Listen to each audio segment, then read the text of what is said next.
I want to do now chapter 7 on student search and seizure. Again, it's an extremely important chapter that you really have got to become familiar with. It's a really good chapter, and Dave Emmer has laid this thing out very, very well. But again, at the beginning of the chapter, he talks again about probable cause and reasonable cause. Again, is extremely important.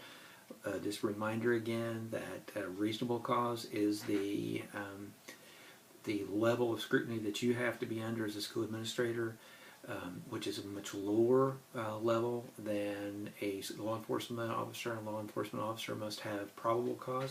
I was thinking about this. Let me give you an example of probable cause versus reasonable cause.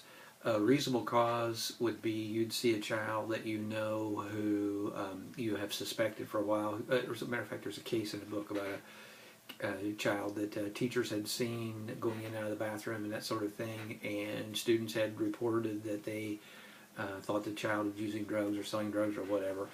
Then that's for you is reasonable cause. It's reason to believe that something is going on. That's all you have to have. Probable cause, however, is a much higher standard that the law enforcement has to have before they can search, and we all want that. We want the law enforcement to be at a higher level. Example, driving down the road in your car and a law enforcement officer pulls you over, can they search your car? Well, the answer is no. They can't search your car unless they have probable cause. Now, how would they have probable cause? You're driving down the road, you are exceeding the speed limit by a great deal, you're weaving in and out. When they walk up to the car, they smell the smell of marijuana. Now, is that probable cause? The answer is yes. Now they have enough evidence that they have seen that they can go and now they can say we're going to search your car because of all the things that had happened. So now they've developed probable cause. So it's a big difference. And again, one of the things that you've got to remember when you read these cases as well is that you can't, a lot of things that you're going to get when you investigate an incident would not be admissible in court. So that's under reasonable cause. So if you read a case where it says the court has thrown out the evidence, that's probably they've thrown that evidence out in a juvenile trial or in a criminal trial, but that doesn't mean you still can't suspend or expel that student. Let me give you an example. There's that case in there some of you have even talked about the calculator when the principal asked a child that had something behind their back and asked them to see it, and they searched it and found marijuana or something, and the court said they threw that out because it was not, they didn't have probable cause, so they threw it out as far as the criminal case was concerned. That's fine. Because they're probably correct. But it doesn't mean that when you found that marijuana as a school administrator, you still couldn't suspend or expel that student. Because would it be reasonable for you to think if a child is acting really strange and have something behind their back that there might be something dangerous there? The answer would be yes. Would not be admissible in court in a criminal charge or probably even a delinquency charge, but you could still suspend and expel. Now there is a case in there that it was New Jersey Supreme Court. I can't remember the it's a TLO case. TLO case that even though in New Jersey, even in the TLO case, when the Supreme Court actually found that even though the evidence that was collected was not under probable cause, they still allowed that reasonable cause evidence to be into that case or into the court, and the child was found guilty. But that was that's kind of unique in that case, in that situation. Search and seizure. We've talked about some of these things already, but some of the things that I wanted you to make sure on page 175 in your book, make sure you read that, and down it's about almost up at the bottom of the page, and it says, accordingly, we have recognized that maintaining security and order in the schools requires a certain degree of flexibility in school districts' disciplinary procedures, and we have respected the value of preserving the informality of the student and teacher relationship. Otherwise, again, the courts are saying, we don't want to be in your business, school administrator. We want you to run your schools, and we want you to discipline your schools, and we expect you to do that. I've told students over and over again, you're going to be in a lot more trouble for not disciplining your school than you are if you discipline your school. and that's something you want to take that to the bank. On page 176 in your book, the definition of reasonable is there very specifically. But again, if you just look at reasonable cause is anything a reasonable and prudent person would do given the same set of circumstances. And again, the courts have looked over and over again, and really you got to be careful when you read cases, because you're going to look at a case and you go, wow, I don't understand why the principal did that. Well, you weren't there. You don't understand what that principal was dealt with that day with that child or with other children. And the courts have basically said, we're not in your business, we're not there every day. So if a reasonable and prudent simply means that given the same set of circumstances, if the court can go to the point where it says, given the same set of circumstances, a reasonable person would have acted in the same manner, then it's reasonable and prudent.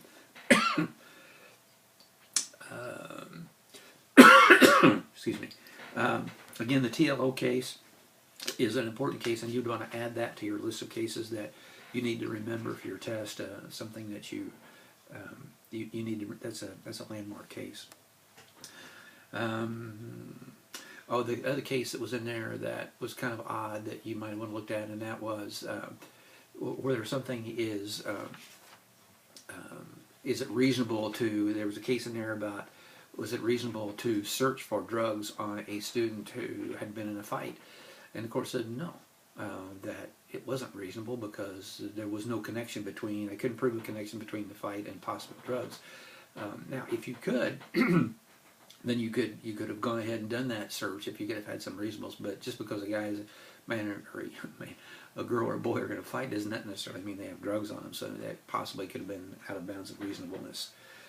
On page 183, there's really a shocking case, basically, of the swim coach mandating that because he thought the girl's times were getting slower, that he wanted her to go get tested and see if she was pregnant.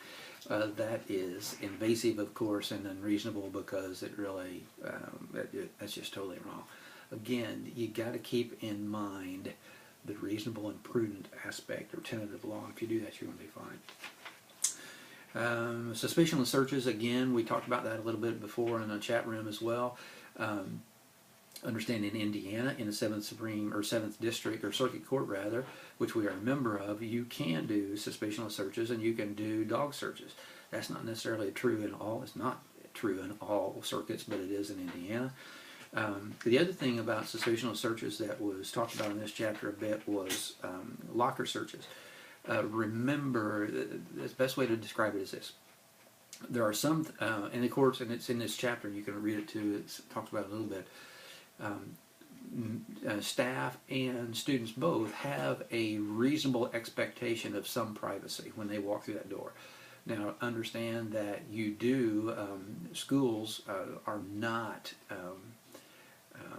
an unlimited rights place. You have limited constitutional rights when you walk through school, just when your child would have limited constitutional rights when they walk in your home.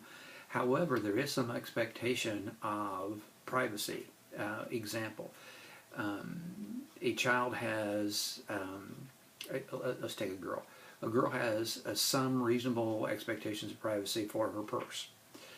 Same for a cell phone. Same for a backpack or a book bag. That's because that's their personal property. Now, can you search those things? The answer is yes, but to search them you must have reasonable cause. Now, there are some things, however, for instance, lockers, and this is something you want to look at in your student handbook. Do they have a reasonable expectation of privacy in the locker? The answer is no, they shouldn't have. In your student handbook, there should be something in there that says that lockers are school property and they could be searched at any time. So there really is no reasonable expectation of privacy in something that the school owns, which would be the locker. But there's a big difference between locker and purses and personal possessions. Let's see.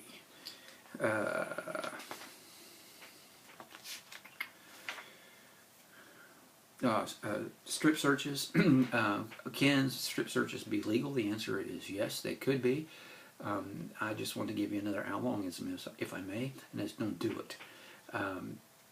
If you have a situation where you believe for the safety of the students of your school, the safety of the individual student that you're dealing with, that a strip search should be or must be completed, I'd definitely get a law enforcement person in to oversee that or something. If there's any way possible that you can avoid doing a strip search, do so. There's just not much good can come out of that. And there are cases in your book that you'll see that people were fine with that.